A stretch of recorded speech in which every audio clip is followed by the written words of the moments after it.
sa bubong ng tricycle. Para makarating ka dito, kailangan mo ring akyatin ang punong ito.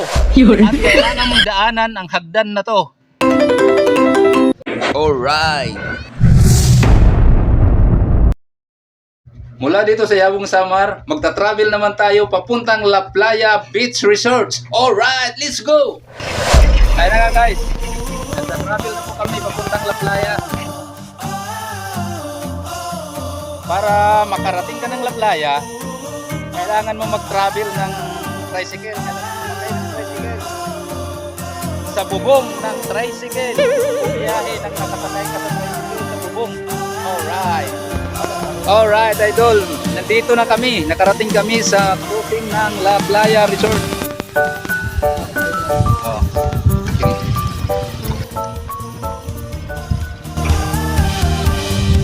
So ayun na nga mga idol. Pag nakita nyo itong signboard na to, nandito ka na sa La Playa Resort.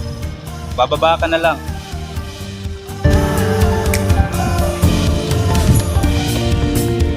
Lalakad kami ngayon. Bago ka makarating doon, kailangan mong hakarin itong daan na to. Private property. No trespassing. Violators will be prosecuted.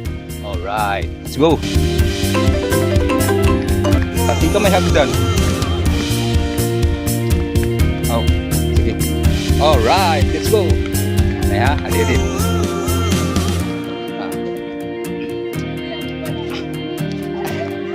Para makarating ka dito, kailangan mo ring akyatin ang punong ito. Let's go!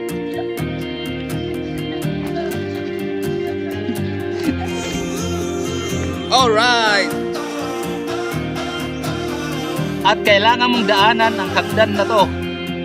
Siguro mga 100 steps. Alright, let's go!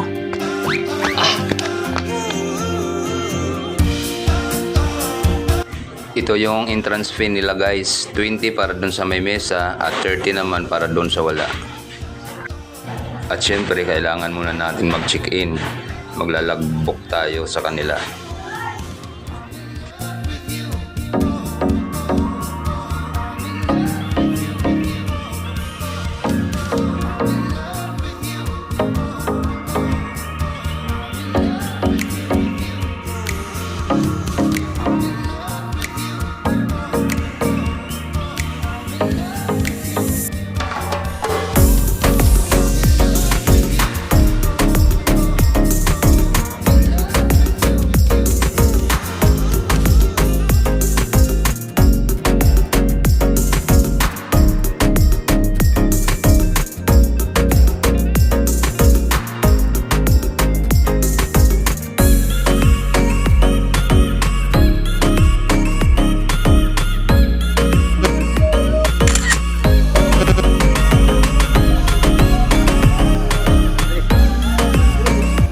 Pahinga muna kami dyan mga idol kasi napagod kami sa biyahe sa paglalakad, kaya kakain muna kami.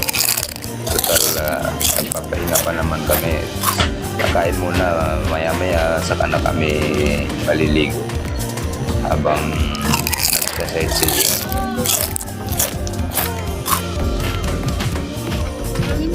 Ano ka? Oh yeah!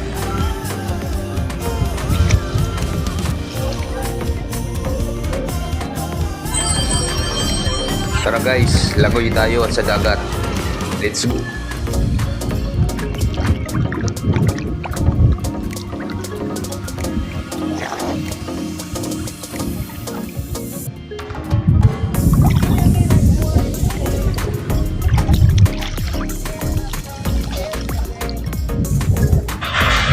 Sinubukan kong lumangoy para ma-experience naman natin kung paano lumangoy dito sa dagat. At malamig naman ang dagat kahit tanghaling tapat. Sarap maligo. Alright, let's go!